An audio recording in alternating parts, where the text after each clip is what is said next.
nga magadawaton nga nasa imong pagkatiman, ang iyon ikaw sa pagbago sa mga saan ngayong himong kami. Are you resolved that under the guidance of the Holy Spirit you will without faith live up to your responsibility to be faithful co-worker of the order of bishops in shepherding the flock of the Lord? I am.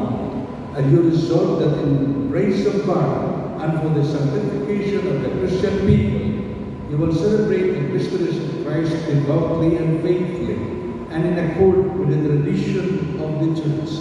I am. And you resolve that in preaching the gospel and teaching the Catholic faith, you will worthily and wisely fulfill the ministry of God's word. I am.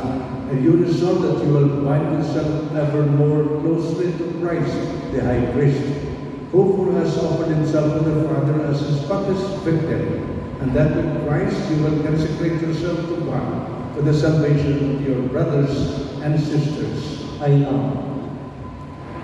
Do you promise respect and obedience to me and to your legitimate superiors?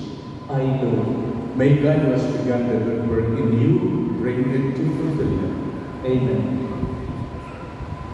Karon, ipresentar sa kalahurong obispo ngadto sa katawhan ang bagong kurang paroko palihog Manindog.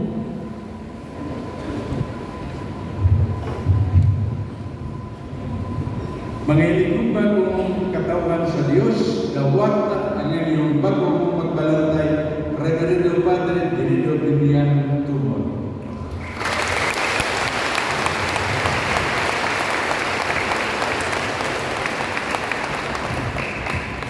Isunod karon ang pagprosesyon